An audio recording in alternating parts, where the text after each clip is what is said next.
ወይዘሮ አዜብ የካሌብን እናት ምስጢሩን ልታፈነዳው ነው መሰለኝና ወደ ካሌብ ክፍል መለስ መለስ እያለች ናት። ቤዛና ያሳደገችው እናቱ ሁለቱም ምስጢር እየተነጋገሩ ሳለ ወይዘሮ አዜብ ደግሞ ጤናዋ ለመጠየቅ ብላ ስትገባ ደነገጡና ለምንድን ነው የምትደነግጩ ስትላት አይ እማዬ እኮ ደንግጣ አይደለም ያንቺ ንግግር አሽሙር እንደሆነ ስላወቀች ነው እንደዚህ የሆነች ያለችው ስትላት፣ እኛ እኮ የቤቱ ጉዳይ እየተነጋገርን ነው፣ ምን ሆነሽ ነው ስትላት፣ ወይዘሮ አዚብ ደግሞ የቤቱ ንግግር ነው እንዴ? እኔም እያልኩት ያለሁት እኮ እሱ ነው። እዚህ ቤት ውስጥ ብዙ የሚቀየሩት ነገሮች አሉ። አንዳንድ የማይፈለጉ እቃዎች እንዲሁም ደግሞ የማይፈልጉ ሰዎች መወገድ አለባቸው ይመስለኛል። ግን ማን እንደሚወጣ አብረን የምናየው ይሆናል። ምን ማለትሽ ነው ወይዘሮ አዜብ? ስለምንድን ነው የምታወሪው ስትላት ቤዛ ስለ ማንም አይደለም የኔ ውድ፣ ስለ ዝም ብሎ ሀሳብ ነው ስትላት በአሽሙር መናገሯ ነው ማለት ነው። እና ለማን እንደሆነ እሷ ራሷ ቤዛ ታውቃለች ማለት ነው። ምክንያቱም የማትፈለግ ሆና የተገኘችው ቤዛ ናት ማለት ነው። ሂጂ ውጭልኝ ስትባል በግድ በኃይሏ ነው እየተቀመጠች ያለችው በዛ ቤት ውስጥ ማለት ነው።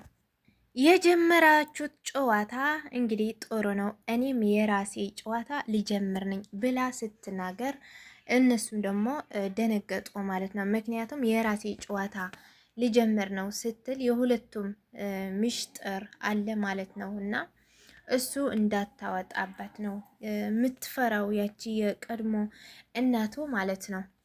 ከዛ ቤት ወጥታ ብቻዋ ስትናገር ምስኪኖች አዝናላቸው መሰለኝና እናንተ ለኔ ልታስወጡት ሞክራላችሁ።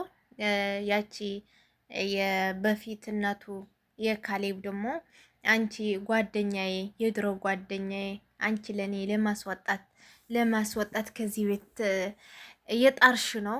እኔ አንቺ ማጸንሽን በደረቀ ሰዓት እኔ ከማጸኔ ያወጣው ልጅ በሰጠሁሽ እንደዚህ ታደርግኛለሽ ብላ ብቻዋ ስትናገር ነበር። ከዛ ከነሱ ወጥታ ማለት ነው። እና አሁን ምንድን ነው ያሰበችው? እሷ ምንም እንደማታውቅ እነሱ ሚስጥር እንደሚያወሩ ምንድን ነው የሚያደርጉ ሁሉም ነገር እንደማታውቅ ሁና ነው ጨዋታው ለመጀመር ያሰበችው ማለት ነው።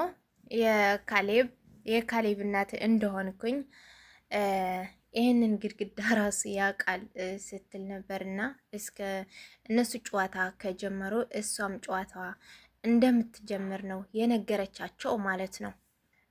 ሌላ ደሊናና ካሌብ ሲጫወቱ እነዛ እየተራራጡ ሲጫወቱ ማለት ነው ውሃ ወደ ቤዛ ላይ ሲደፋባት እንዴት ደስ እንዳለኝ፣ ደስ ያላችሁ እስኪ ኮሜንት ላይ ያስቀምጡ።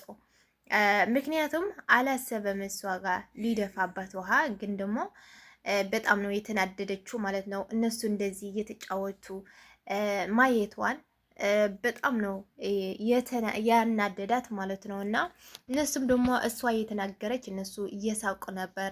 እናቷ ደግሞ ለእናቱ ደግሞ ለቀድሞ እናቱ ማለት ነው ያሳደገችው ቤዛን ተቆጣቻት። እስከ መቼ ነው እንደዚህ እዚህ ቤት መቆየት ያለብኝ? እኔ እንደዚህ ብዬ መቆየት የለብኝም። አንቺም ዝም ብለሻል እንደዚህ እያደረገኝ ከተራ ሰራተኛ ጋር እንደዚህ ትጫወት ዝም ብለሽ ታያለሽ። እኔ ከዚህ በላይ እዚህ መቆየት የለብኝም ብላ እንድትናገርላት ነው የፈለገችው እንደዚያ ያለቻት ማለት ነው። እሱ እንድትቆጣውና ወደ እሷ እንዲመለስ ከደሊና ጋር ያለውን ቅርርብ እንዲርቅ ነው የፈለገችው ማለት ነው። እናቱ ደግሞ ያ የበፊቱ እናት ደግሞ መጥታ እንዴት ነው እንደዚህ ከተራ ሰራተኛ ጋር እንደዚህ የምትሆነው? ቤዛ እኮ የህጋዊ ሚስት ነች፣ እንዴት እንደዚህ ታደርጋለህ? አንቺስ አላበዛሽውም? የቤት ሰራተኛ እንጂ ከልጄ ጋር እንድትጫወቺ ወይም ደግሞ እንደዚህ እንድታደርጊ አይደለም የመጣሽው፣ አርፈሽ ስራሽን ስሪ ስትላት፣ እሷ ደግሞ ምንም መልስ አልመለሰችላትም ማለት ነው። ምክንያቱም ታውቃታለች ሁሉም ነገር ስለምትረዳ። ደሊና ደግሞ ምንም ነገር አልተናገረቻትም።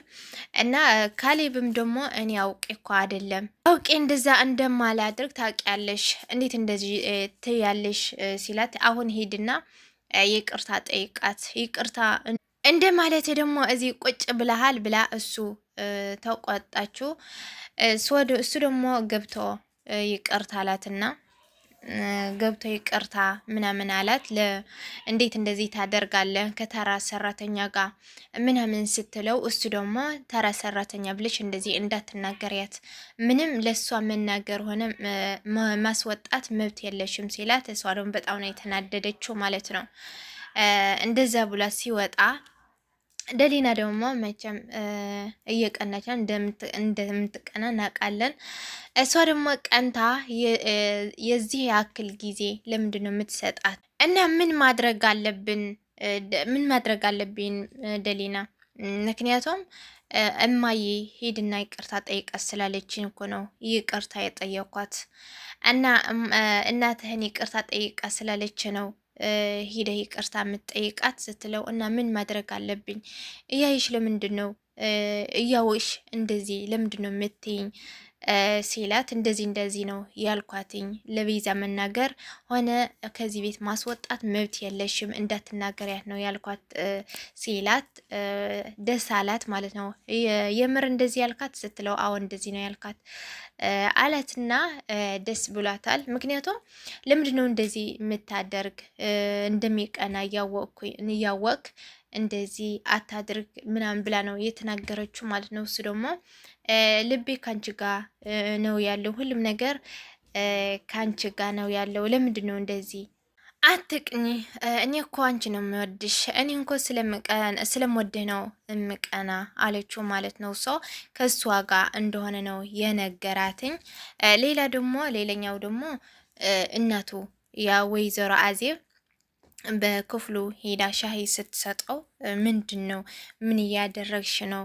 ደሊና የለችም እንዴ ሲላት፣ እሷ ደግሞ አይ ስራ ስለበዛት ትንሽ እኔ ላግዛት ብዬ ነው፣ በዛው ሻይ ስለምትወድ እኔ እየሰጠው ትንሽ ብናወራ ብዬ ነው፣ ትንሽ ብንጫወት ብዬ ነው እኔ ያመጣሁልህ ስትለው፣ እሱ ደግሞ ለምንድን ነው እንደዚህ የምታስብልኝ? አንቺ የምትናገሪያቸው ነገር የማየ ጓደኛ አይደለም፣ የድሮ ጎረቤቷ አይደለም፣ እንደ ጎረቤታችን ሳትሆኚ ልክ እንደ እናቴ እየሆንሽብኝ ነው። ልክ እንደዛ ነው ለኔ ያለሽ አተሳሰብ፣ ለኔ ያለሽ ሁሉም ነገር እንደዛ ነው የሚመስለው ስትለው፣ አይ አንተ እኮ ጥሩ ልጅ ነህ፣ ጥሩ ልጅ ነበርክ ስትለው፣ ጥሩ ልጅ ነህ አሁን ጥሩ አተሳሰብህ ጥሩ ነው፣ ሁሉም ነገር ጥሩ ነው፣ ሰው እንዳይጎዳ አንተ ራስህ ትጎዳለህ ምናምን ብላ ስትነግረው ነበርና፣ አሁንም በሰዎች እንዳትጎዳ ተጠንቀቅ፣ አንተ ምንም ነገር እንዲደርስብህ አልፈልግም፣ አንተ ደስተኛ እንድትሆንልኝ ነው የምፈልገው ስትለው፣ በጣም ነው ግራ የገባው ማለት ነው። እኔ ይጠረጠራል ብዬ አስባለሁ። ምክንያቱ ገብታ አንዴ ልጄ ትለዋለች፣ የሆነ ነገር እንደ የእናት አይነት ንግግሮች ትናገራለች ማለት ነው። እነሱ ደግሞ በጣም ደስ ብሏታል። አይ እንደዚህ ከሆነማ በቃ ሁሌ ማታ ማታ ሻሂ ይዘሽልኝ ነይ አላት ማለት ነው። እሷ ከትንሽ ጊዜ በኋላ እንደዛ ልጄ እያለች እየገባች ወደ ክፍሉ ከቀጠለች ራሱ ይጠረጠራል ማለት ነው። እና ሌላ ምንድን ነው አዲስ ተንኮል ነው ያመጡት ቤዛና የበፊት እናቱ ማለት ነው። አሁን ምንድን ነው ያሰቡት? ወይዘሮ አዜብ ለእናቱ የበፊት እናቱ ለእሷ ለመግደል ልጄ ወስዳብኛለች ብላ ለእሷ ለመግደል እንደመጣች እና ለነሱ ልታጠፋ መሆኗ ለዚህ ቤት እንደመጣች ደብዳቤ ጽፏል ማለት ነው። ይህንን ካሌብ ካየው ከዚህ ቤት ያስወጣታል ብለው ነው ያሰቡት ማለት ነው። እና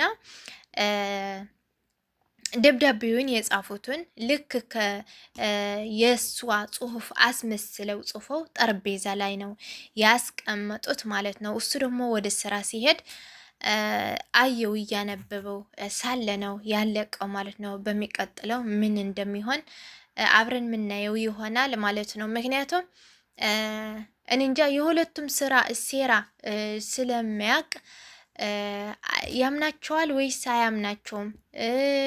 ወይዘሮ አዜብ ነው እንደዚህ ያደረገችው ብሎ ያምናል ወይስ አያምንም? አብረን የምናየው ይሆናል። እስከዛ ግን ቸር ቆዩልኝ። እወዳችኋለሁ።